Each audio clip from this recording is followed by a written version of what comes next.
Они сидели в камерах и кельях, без денег, без власти, без будущего. Но именно там рождались те, кто изменил мир. Одни, став святыми, другие – монстрами. Почему тюрьма и монастырь ломают слабых, но закаляют сильных? И как понять, кто ты? Сосуд света или тьмы? Ты в клетке. Да, прямо сейчас. Даже если вокруг нет решеток. Задумывался ли ты, что общего между камерой смертников, где Достоевский ждал расстрела, и монашеской кельей Мартина Лютера? Когда захлопывается дверь камеры и остается только бетон, тишина и собственные мысли, начинается странный процесс.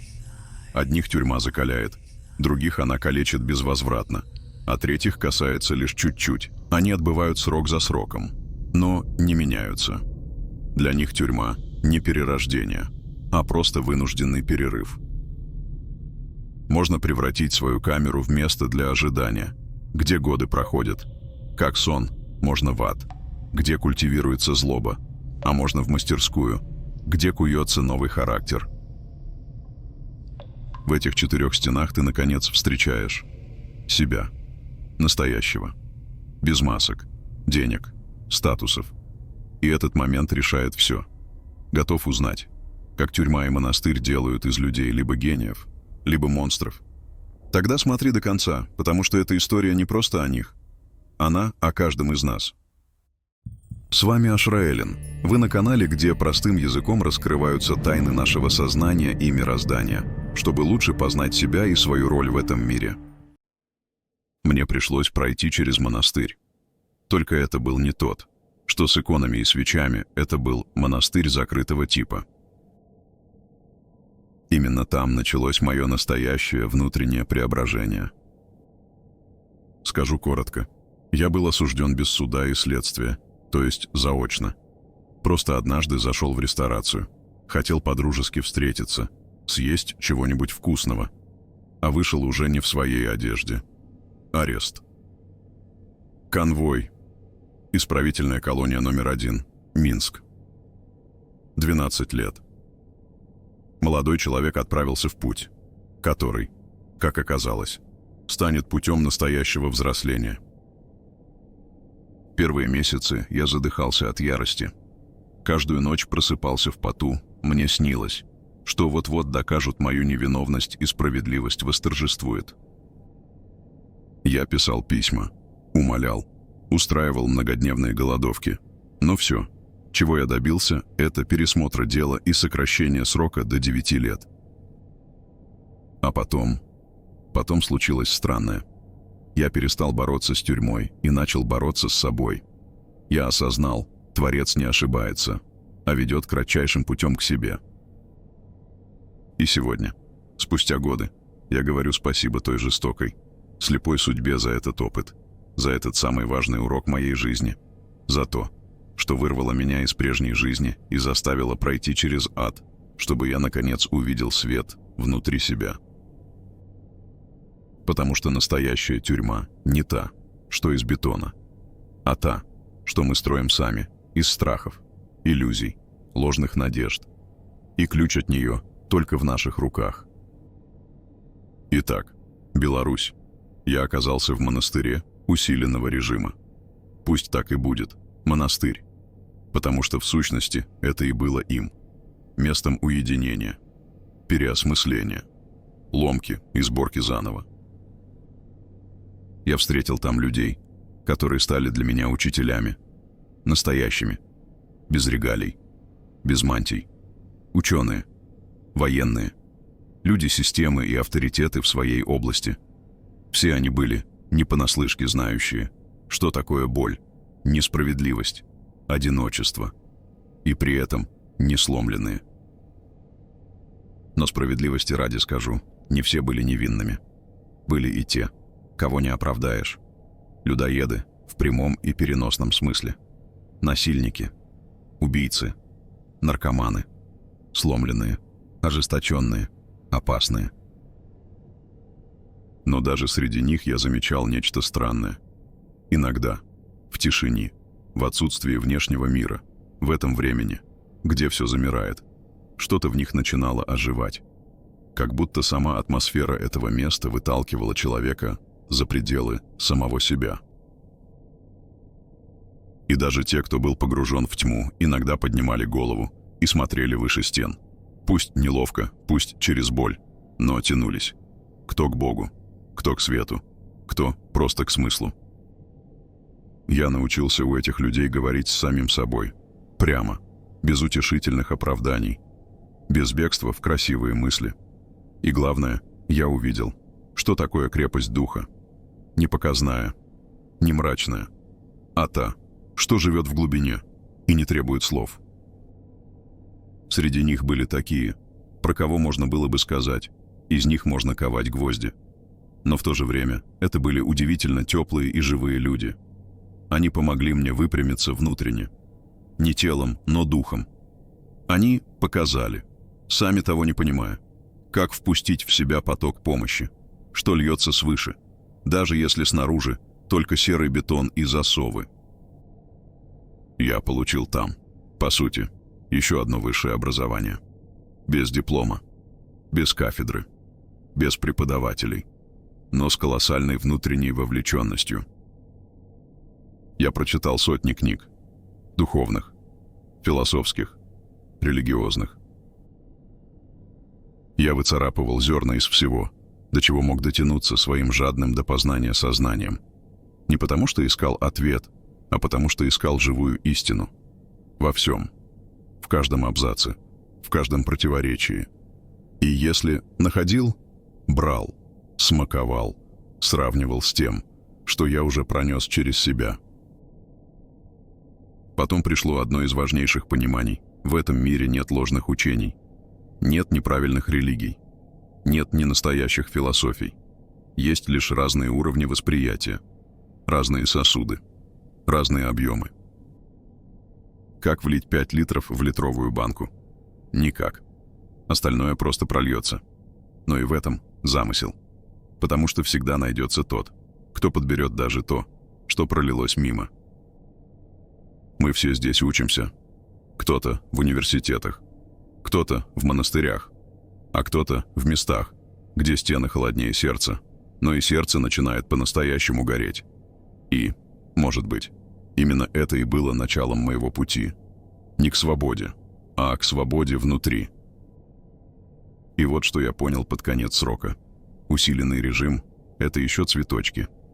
Самое сложное начинается потом, когда ты выходишь наружу, и все думают: «О, свобода», а у тебя внутри непреодолимое ощущение, как будто ты перешел из усиленного режима в строгий.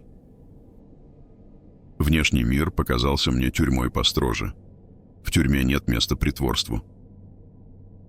Там каждый взгляд как нож, каждое слово на вес золота или расплаты, а мысли — твои единственные спутники. Ты можешь спорить с собой, злиться, плакать, и это будет честно. Мысли тонут в потоке чужих голосов. Переживания превращаются в посты. Вместо сердца — аватар. Вместо внутреннего света — хорошо подобранный фильтр. Здесь каждая мысль должна пройти кастинг на одобрение. И все, что не по шаблону, под подозрением. Здесь нет охраны, но есть тысячи соблазнов. Там я учился смирению. Здесь ответственности за каждую мысль. Раньше меня ограничивали внешне. Теперь я сам стал своим надзирателем. Здесь нужно контролировать не только действия, но и мысли. Не просто выживать, быть собой. Здесь нет стен, но есть иллюзии, за которыми ты прячешь себя настоящего. Там, за решетками, за шрамами на графике времени, жизнь была более подлинной, чем здесь, в этой свободе, где все наружу, где все для чужих глаз. И вот тогда я понял, настоящий монастырь не тот, где стены из кирпича, а тот, где ты, наконец, слышишь себя. По выходу мне пришлось заново учиться жить среди людей, уже не таким, каким я был прежде, а с новым взглядом на себя и на суть вещей. Мир был прежним, но я уже не мог быть прежним. Я будто вышел из сумрака в яркий свет. Мне пришлось учиться говорить иначе, слушать иначе, дышать иначе. То, что раньше было обыденным, стало странным. А то, на что никто не обращал внимания, вдруг стало важным, почти священным. Это была адаптация, но не к социуму, а к жизни внутри него, не теряя себя. То, что раньше проходило мимо, теперь отзывалось в сердце. Я начал видеть нюансы, которые раньше сам не замечал, различать тонкие движения души там, где другие видели лишь повседневность. Все казалось одновременно знакомым и совершенно новым. И каждый шаг по этой свободе становился как поход по воде. Я не знал, утонули, но знал точно, что идти, как прежде, я уже не смогу. Не все люди, вернувшиеся из вынужденного монастыря, могут ужиться на так называемой свободе. Очень многие возвращаются за решетку. Там проще обуздать себя. За высокими заборами колоний существует парадоксальная правда. Для многих заключенных тюрьма становится домом. Ведь тюрьма – это не только камеры и колючая проволока. Это искусственный кокон, где жизнь подменяется существованием. В зоне все просто и понятно. Подъем в 6:00, отбой в 22:00. Четкий распорядок, где не нужно принимать решения. На свободе же море возможностей, соблазнов и полная ответственность за каждый выбор. В тюрьме есть своя иерархия, правила, статусы. Выйдя на волю, бывший заключенный часто обнаруживает, что стал чужим в родном городе. Друзья отвернулись, семья распалась, а в тюрьме его ждут свои, те, кто понимает и принимает. В колонии проще удовлетворить базовые потребности: крыша над головой, еда, минимальный досуг. На воле же нужно самому искать работу с клеймом судимости, жилье, средства к существованию. Для слабых тюрьма, как монастырь или добровольный уход от социума, становится легким путем к праведности. Это как удобная клетка, когда расписан каждый час, когда выбор сведен к минимуму. Легко казаться хорошим. Легко не грешить, когда нет соблазнов. Легко не ошибаться, когда нельзя принимать решения. Но это обман. Но для тех, кто идет путем духа, реальный монастырь или даже тюрьма – легкий путь. Сложнее остаться свободным в том, что называют свободой. Не все стены одинаковы. Некоторые не мешают тебе, они защищают. И если ты сейчас в тюрьме духовной, эмоциональной, жизненной, знай, возможно, это твой личный монастырь. Место, где куется не свобода, а способность быть свободным. Тюрьма подобна своеобразной кузнице Божьего замысла. В глазах мира тюрьма карает. В глазах Творца она отделяет плоть от духа. Вынужденное ограничение снаружи порождает движение внутрь. И если человек не сломался, он либо пробуждается, либо ожесточается, но в любом случае становится кем-то иным. И вот тут начинается главное. Тюрьма не только наказывает, она формирует сосуд. В этот сосуд может быть налито и зло, и добро, и мудрость, и безумие. Иногда все вместе. Иногда в том порядке, в каком сработает план. Поэтому неудивительно, что пророки и святые сидели в тюрьмах, потому что мир не выносит тех, кто говорит правду. Деспоты и вожди тоже сидели, потому что они учились управлять своей тенью в камере, прежде чем навязать ее всему народу. А некоторые из них были надзирателями в реальной тюрьме. Закрытая дверь открывает внутренние врата, и именно там начинается кузница. Не случайно в Писании, в преданиях, в историях снова и снова тюрьма оказывается местом откровения. А еще тюрьма – это состояние. Как монастырь, только без привычных литургий и обрядов. Представьте камеру. Тесную, сырую, с узким окошком под потолком. Или монашескую келью, тусклый свет лампады, деревянная скамья, Библия на столе. Казалось бы, что может быть общего между тюрьмой и монастырем? Но именно здесь, в этих закрытых пространствах, рождались люди, изменившие мир. Даниил Андреев в тюрьме написал свою знаменитую «Розу мира» — труд, выросший не из книжных студий, а из личных откровений, пришедших в условиях крайней изоляции. Это была еще одна из сотен, если не тысяч, попытка объяснить, как все устроено на самом деле. Он искал язык, чтобы выразить невидимое, создавал систему, в которую можно было бы вписать и боль, и свет, и судьбу, и свободу. Так рождаются мировоззрения, не в тише кабинетов, а в своеобразном аду. Каждый, кто пережил разрыв с обыденностью, рано или поздно начинает собирать свою карту реальности. И «Роза мира» — одна из таких карт. Может, не единственно верная, но честная, живая, написанная кровью духа. Федор Достоевский провел 4 года в Сибири на каторге. Казалось бы, конец. Но именно там он понял главное. Человек — это тайна. Ее надо разгадывать. Без этого не было бы ни преступления и наказания, ни братьев Карамазовых. Нельсон Мандела. 27 лет за решеткой. Каждый день унижение, каторжный труд. Но он не сломался. Вместо этого сказал: «Если ты ненавидишь, ты все еще в тюрьме». И когда вышел, не стал мстить. Стал президентом. Солженицын вышел из ГУЛАГа с раком и без будущего. Но именно там он увидел: линия, разделяющая добро и зло, проходит не между государствами, а через сердце каждого. «Благословляю тебя, тюрьма», — написал он, потому что именно там он понял правду о человеке. Троцкий впервые попал за решетку в 19 лет за революционную пропаганду. За решеткой Троцкий не сломался, он учился. Писал революционные статьи, читал философию, изучал иностранные языки, спорил с сокамерниками, оттачивая свои идеи. Тюрьма — это принудительная концентрация. «Здесь нельзя тратить время на ерунду», — писал он позже.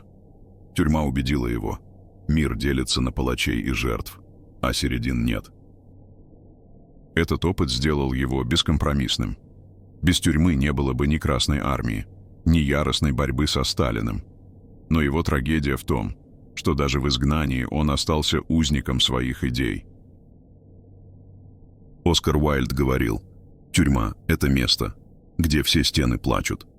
Но именно в тюрьме он написал «Из глубины» исповедь, полную боли и мудрости. Но тюрьма как огонь. Одних она очищает, других сжигает. Иосиф Сталин многократно арестовывался в царской России за революционную деятельность. Провел годы в ссылках и тюрьмах. Один из самых противоречивых и влиятельных лидеров XX века. Под его правлением СССР стал сверхдержавой, но ценой миллионов жизней. Адольф Гитлер после неудачного пивного путча в 1923 году был приговорен к 5 годам тюрьмы. Отсидел меньше года. Именно в тюрьме написал «Мой бой», манифест, ставший идеологическим фундаментом Третьего рейха. Последствия вызвали Вторую мировую войну и стали причиной гибели десятков миллионов. Владимир Ленин был арестован и сослан в Сибирь за подпольную революционную деятельность. Являлся организатором Октябрьской революции, создателем первого в мире социалистического государства. Мао Цзэдун, хотя в тюрьме не сидел, долгие годы жил в подполье и скитаниях, превратил Китай в коммунистическое государство. Цена этого — культурная революция и миллионы жертв. Пол Пот, организатор геноцида в Камбодже, человек, прошедший путь от французского студента до диктатора. Я не оправдываю этих мировых деятелей, прошедших путь тюрьмы, ни в коем случае. Но вижу, они были частью великой шахматной партии, фигурами, которых Творец допустил в игру, чтобы благодаря их действиям другие прозревали. А теперь представьте другую камеру, добровольную. Монастырь.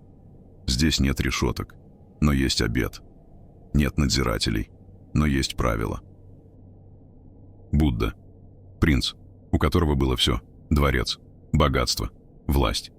Но однажды он вышел за ворота и увидел страдания, болезнь, смерть. И тогда он сам себя заточил, ушел в аскезу, в медитацию, в поиск. И нашел нечто большее. Чем власть, он нашел просветление. Или Мартин Лютер, монах, который дни и ночи проводил в келье, борясь с сомнениями. И однажды, читая Библию, он понял: на том стою, и не могу иначе. Так началась реформация, изменившая Европу.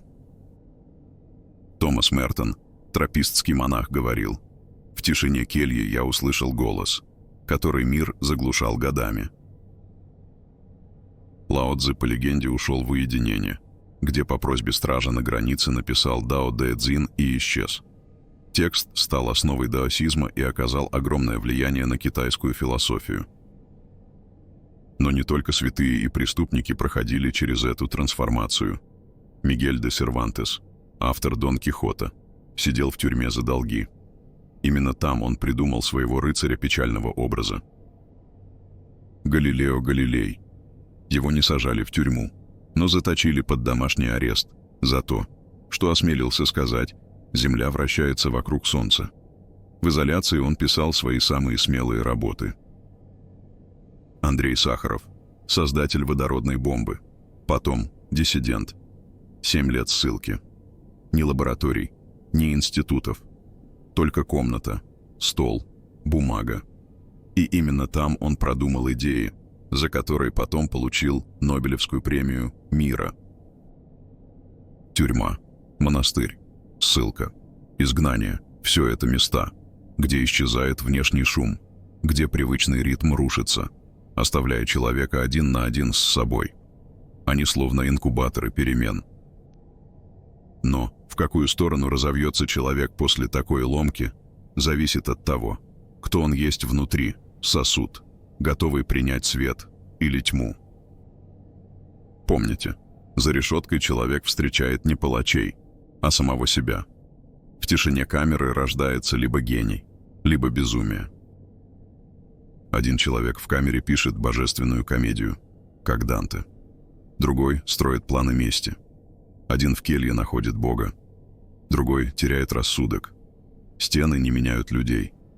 Они лишь показывают, кто мы есть на самом деле. Ведь тюрьма обнажает то, что в нас уже было, слабость или силу. Человек рождается свободным, но всюду в цепях, писал Руссо. Но что, если эти цепи не только ограничения, но и инструмент?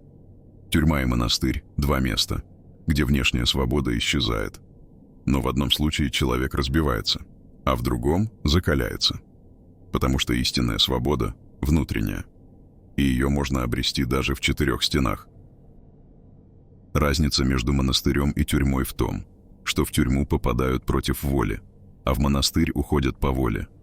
Но и там один и тот же вопрос: кто ты, когда нет ни денег, ни статус, ни комфорта, когда от тебя ничего не осталось? Тюрьма и монастырь – это зеркала. В них внешнее отпадает, но остается суть. Остальное – лишь шум вокруг сути. Это переплавка либо в золото, либо в шлак. Некоторые вышли оттуда, чтобы сжечь мир. Но были и те, кто вышел, чтобы вспахать его, пробудить семя в душах спящих. Главный вопрос не в том, как выжить в тюрьме или монастыре, а в том, кем ты выйдешь, когда двери наконец откроются.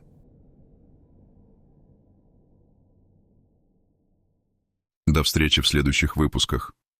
И пусть живая осознанность сопровождает вас на каждом шагу, друзья мои.